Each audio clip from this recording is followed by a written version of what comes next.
Happiness is beautiful, it's a kind reality. Happiness is the highest good, happiness is free. So let's be so very happy. Yeah, let's be so very happy.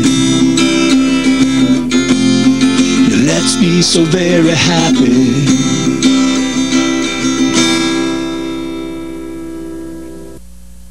Welcome to the Happiness Show. This is George Ortega, and I'm here to talk about happiness because happiness is, always has been, and always will be the point of it all. Okay, tonight we're going to be talking about happiness and solitude. Basically, you know, psychologists have been studying happiness for about 40 years, and within all that research, they've never found any kind of indication that, like, other people are necessary for our happiness. Now, other people, of course, are our main source of happiness, but that doesn't mean that that we can't be very, very happy while we're alone. So that's really the theme of this show. Okay, and that's really good because you know, a lot of times we find ourselves alone. A lot of people, especially today, live alone. You know, more so than in the past. And you know, a lot of times we find ourselves without our friends. You know, there's you know, a lot of times in the evenings, you know. There aren't always people around, so it's good to know how to really feel happy while we're not with others. So it's, you know, it's really wise to learn how to be very happy alone because of that. All right, so I wanna go over now what we should keep in mind in order to be able to feel as happy as we can alone. First thing I think we should keep in mind that other people aren't necessary. A lot of times we have this kind of a preconceived notion. You know, sometimes I think we're conditioned or taught to feel that, you know, if we're not with other people, then that's not as good as being with other people. Maybe to a certain extent that's true, but certainly we could be very happy alone. So it's very good. It's very important to keep in mind that that again, other people just aren't necessary to our happiness. You know, even though they can be a great source of happiness. We should keep in mind that that our happiness really is dependent on what we're thinking. So, so in other words, like, one of the reasons other people are very helpful to our happiness is because they kind of encourage positive feelings, positive thoughts. You know, it's sometimes easier to feel happy around other people because they are stimulating our minds, and you know, it's easy to think positive thoughts with them. But then you have to realize that other kinds of experiences have the ability to do the same thing. For example, listening to really good music, watching TV, you know, going on the internet, reading a book or something, the newspaper. I mean, there are many ways where we can really access the kinds of thoughts and feelings that we generally access through other people. And you know, we should keep in mind really that that with effort, if we work on becoming happier while alone, we're gonna get much better at it. It's something that it's like with anything, you know, just working on it will make it much easier. And I think, lastly, I think we should keep in mind that it shouldn't surprise us that if we work on being much happier while alone, one of the things that might come about is that we will feel happier, and that'll probably motivate us to seek people out more, because a lot of times, you know, we could be with people, but we choose not to be because maybe sometimes it's more comfortable to be alone. But studies show that the happier we become, the more social we become, and the more we'll seek people out. Okay, let's go through how we become happier while we're alone. The first thing I think we need to do is learn to really like ourselves. I mean, this is like really important. You know, we've got to like ourselves and really appreciate ourselves, because, I mean, the idea here is like we're with ourselves all of the time. You know, we're never not with ourselves. So, I mean, if there's one thing that we've got to cultivate and develop a real liking for in this world, it's ourselves. And the research has demonstrated very clearly that you know, self-esteem, liking ourselves, it's one of the 4 character traits that's actually most connected with happiness. So it's very important to happiness. Something that's also very important is to smile. studies have shown, at least for half of the population, smiling will make us feel better. I mean, we don't, we don't have to feel like smiling. It doesn't have to be a smile for any occasion, but just a pleasant facial expression, just smiling will make us feel better. And that's another reason I think sometimes that being with other people makes it easier to feel happier, because studies show that we will smile like 10 or 20 times more often when we're with other people than when we're alone. But if we realize that smiling will help us feel much happier, we can smile while we're alone, whatever, watching TV, whatever. Okay, and something very similar to this is that studies have shown that if we pretend to be happy, just like an actor on stage will pretend to be in a certain role. If we pretend to be happy, it will make us much happier. Okay, and then I think what we've got to do also is to plan out our activities, plan out and engage in activities that we find very pleasant. When we're alone, it is going to be a bit more difficult, and so that planning becomes much more important. One of the things I've found over the years is the people who are most organized are the happiest. And organizing our time, knowing what we're going to do. Let's say we live alone and we come home in the evening, there's no one to talk to.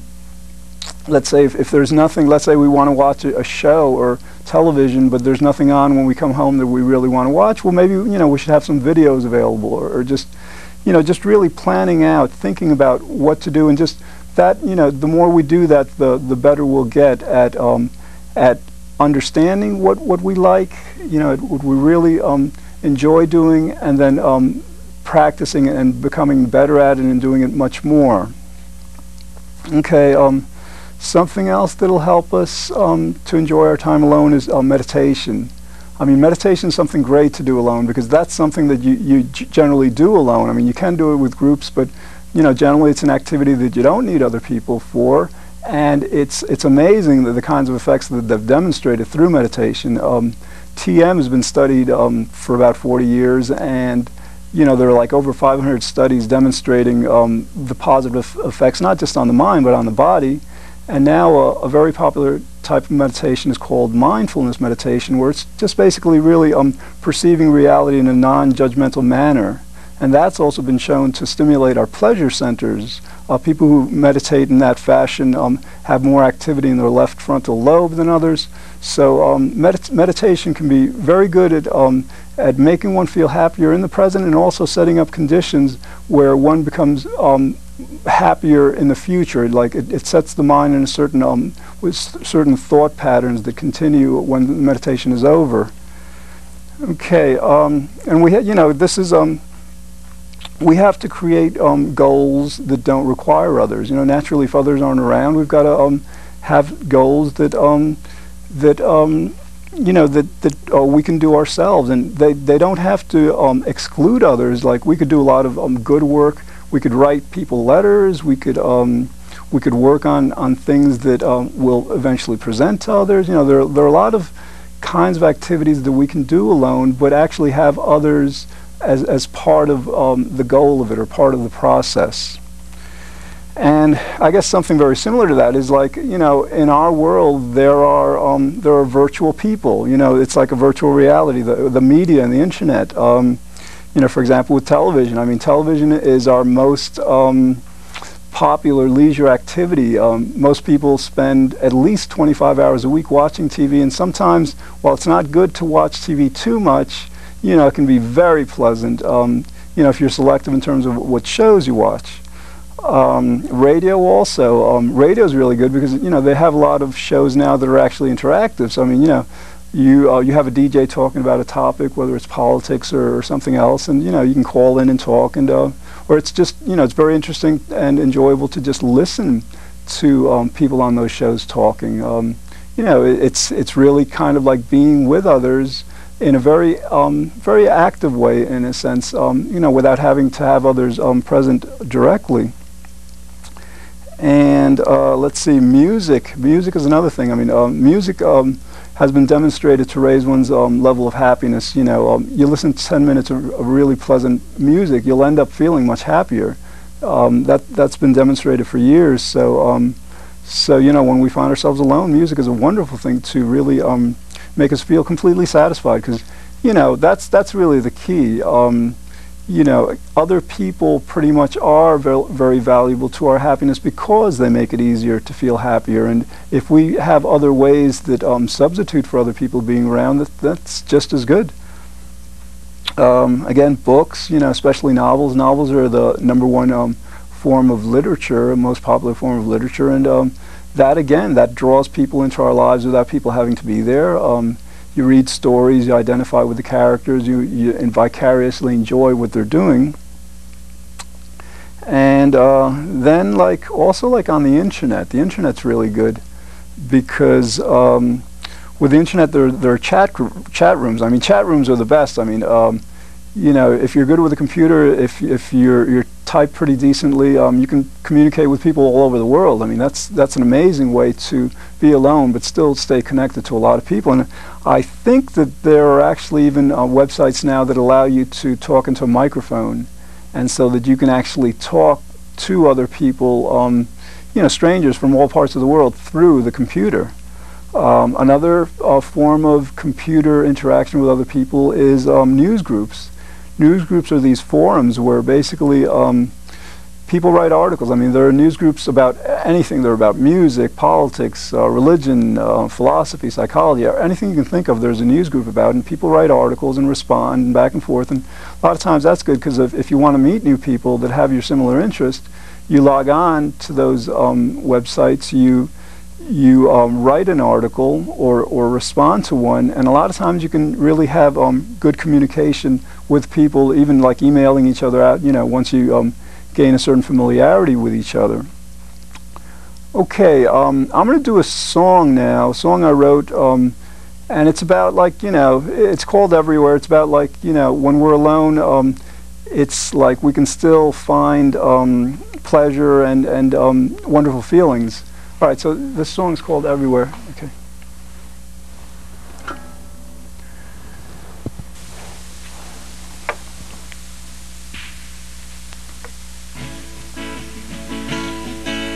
Love is everywhere, and you will find it waiting there for you to feel it. Steady as a friend, it finds a broken heart and then begins to heal it.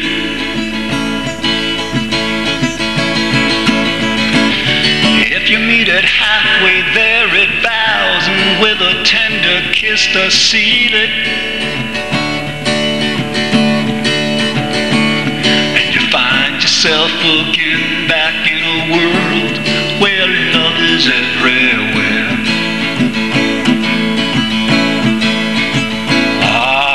Take it by the hand, lead it to a place where kindness grows in sunshine,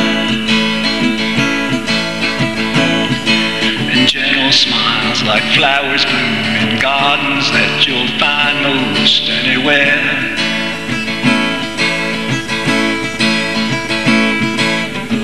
When you get there, hold on tight and keep a home within that place forever.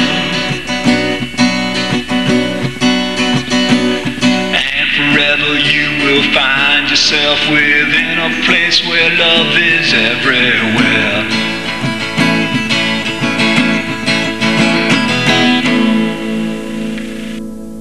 Okay.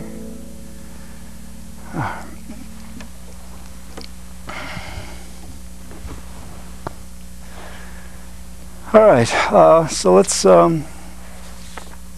let's get back to more ways that that we can really be very happy, that don't, you know, require other people being around. Basically, you know, what we should be doing is really learning the basic skills about happiness. And, you know, admittedly, this isn't something that that's very easy, because, you know, it's not generally taught in schools, and you know, we don't generally learn this directly through growing up. There are books on it, but sometimes they're accurate, sometimes they're not.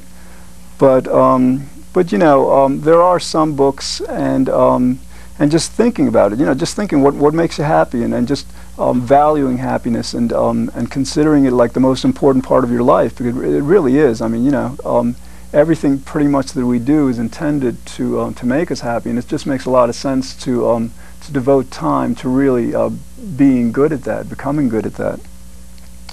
So one of the things we can do in that vein is to really engage in self-exploration. Find out, if we're alone and we're not as happy as we want to be, well, we should be asking ourselves, what kinds of thoughts are we having that are preventing greater happiness? What are these unpleasant thoughts? What are we telling ourselves? Sometimes we'll tell ourselves, well,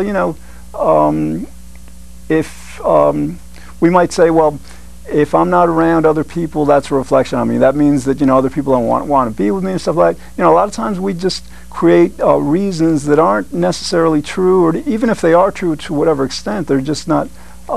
They don't have to impede our level of happiness. So basically, we try to understand what it is that's limiting our happiness when we're alone, and then we refute these thoughts. I did a show on this. I think it was last week, actually, on happiness being dependent on our thoughts, where it's really important to know what our thoughts are, and to know that we can simply change them to more pleasant thoughts pretty much at will. And the more we do this, of course, the better we get at it. Okay, let's see. Yeah, I think a lot of the thoughts we have that are unpleasant when we're not around others, or some of them at least, are related to like missing being with others. What happens is we become accustomed to enjoying ourselves most when we're with others, and so we develop skills like social skills, like talking and listening, telling stories, and sharing time together with others that help us feel really good with other people. But a lot of times we don't devote the same amount of time learning to really be feel as good as possible with ourselves, without other people. And let's see. Okay. Then we've got to we should explore what our needs and wants are, because a lot of times, when we're alone and we're having unpleasant thoughts, these unpleasant thoughts a lot of times are about what we want that isn't so. Like, we might want to be with people, but people aren't around. We might feel we need to be with people. Or it might be just about other subjects other than people. It just might be that we don't know what to do. A lot of times we have a leisure time. We just don't know what to do with ourselves. We become bored, whatever. And so we've got to look into those kinds of needs and wants. And actually, for boredom, when we feel that our mind isn't stimulated enough, meditation is very good. Mindfulness meditation, TM, it'll really absorb our minds, and it'll allow us to really not need to have our minds so greatly stimulated by thoughts and conversation and all. It'll really train our minds to be able to enjoy the silence and peace of not really doing anything. Okay. Okay, basically what we can also do is, like, when we're alone, what we should be doing is wanting to be alone as much as possible. The idea is that sometimes when we're alone, we want other things. We want to be with other people. But when we want happiness first and foremost when we're alone, then that'll set up the conditions where we become happier. And again, as a result of that, we find that we'll be much more willing, much more able to really extend ourselves to other people and really try to reach out. Okay, so yeah, let's talk a bit about what if we're alone, but we really do want to be with people a lot more. Again, I think becoming happier is the best place to start. Because when we become happier, our self-esteem increases, we feel better about ourselves, our emotional health. I mean, there are so many benefits that come from feeling happier that it just, that's the place to start. If we really work on becoming happier while alone, we will end up reaching out toward people. We'll feel, for example, a lot of times we're afraid to be with people. We think maybe people don't want to be with us as much or whatever. And becoming happier is a great way to overcome those kinds of feelings. Because what happens is, like, when we become happier, we feel that. I mean, we feel it, we enjoy it, and then we say to ourselves, if we're like feeling this good, then other people are definitely going to want to be with us. A lot of times we stay away from people because we think that, well, I'm not feeling good enough to be with others. Others may not want to be with us so much. So really, becoming happier while we're alone will end up just attracting us to situations, excuse me, that are with other people. Okay. Something else I think we have to do is work on our relationship skills. If we want to be with people, a lot of times, of course we can be happy alone, but a lot of times we want to be with people. Also, we want to share our lives with people, and that's something that's not really taught in schools or taught at home either that much. That's something that we can learn through books. We can, there are books on socializing. There are different ways to learn, but it's generally not something that we're taught. But it's very important to being with people, learning how to talk, how to relate our lives, how to share personal feelings, share parts of our lives that are, that other people would enjoy, and also how to listen. How to listen and enjoy what other people have to say. There are a lot of other skills that go along with being with other people, compromising and just being understanding and forgiving and accepting of the way other people are. So if we find that sometimes we're alone more than we would want to be, it's good to think in terms of just improving our social skills. And again, social skills are like anything. It's like typing. It's like playing an instrument.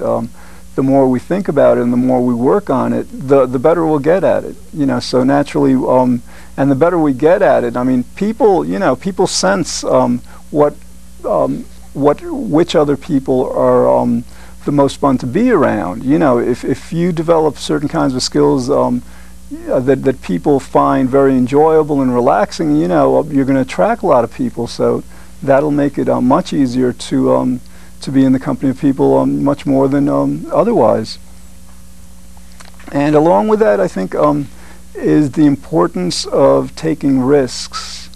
You've got to take risks, if you want to be with other people, because basically a lot of times what stops us from being with other people as much as we would like to is the risk of rejection, the risk that, the other person may not want to be with us. And a lot of times that risk is really connected to our level of happiness, because if we were much happier, we wouldn't feel that fear. It really would be much less of a risk. But a lot of times, we see that the irony here is that, sometimes it would be good to be with people because it would help us to feel happier, but we stay away from people because it's scary. And by taking that risk, we become happier through being with other people. I mean, it's something that it works. I mean, it's much easier to be happier through other people. So if we just get over the fear of being with other people and spend much more time with our friends, our family, then we will become happier, and it'll be easier to be with other people. Okay. Now, again, for those of us who want to extend the time we spend with people, it's good to be happy alone, but we want to be happy with others. A lot of times there are like different kinds of friendship networks or phone support systems. Well, again, the internet. The internet is an incredible way to meet people. Not just to communicate to people like that are at different parts of the world, but to actually meet people in your own community. For example, there are dating services. If you want to meet someone from the opposite, of the opposite sex and date, there are sites. There are sites that will get you in contact with people that live within 2 miles away or 5 miles away or so. Then there are the chat rooms again, and sometimes you can find chat rooms that have people who live in the area right around you. So the internet really is another great way to meet people. Basically, again, before we close this segment, it is, while other people are our main source of happiness, other people are not necessary for our happiness, and the more we realize that, the more we understand that, and the more we work on the skills necessary to become happier when we're alone, the much happier we'll be alone. Okay, we have a couple of minutes left, and I just want to go through our strategies and considerations segment. And the point I want to talk about right now is that, like, a lot of times, in order to feel happier, it's very good to tell ourselves, I feel very happy, I feel great, I feel good. I mean, our minds are very linguistically based. A lot of times, our minds, if we tell ourselves that I feel great, I feel really good, even if we don't feel that great, our minds will believe it. And the more we tell ourselves, the more our minds will believe it, and the happier we'll feel. Advertisers know this. That's why they'll present the same commercial, 1,000 times a day. They know that repeating certain messages will really influence our mind, and we can do that to ourselves. We can do that. And it's important, a lot of times we're in situations that are potentially much more pleasant than they actually become because we don't use this technique. Just saying to ourselves, I feel great, this feels great, this feels excellent. I mean, that's all we really have to do, and it really works. Okay, well, that's all we have time for tonight. Thanks for watching. In the future, we'll explore other topics designed to help us better enjoy life. This is George Ortega saying, be good, think well, feel very happy, and I hope you'll join me again next week here on The Happiness Show. Happiness is beautiful, it's a kind reality. Happiness is the highest good, happiness is free. So let's be so very happy. Yeah, let's be so very happy. Let's be so very happy.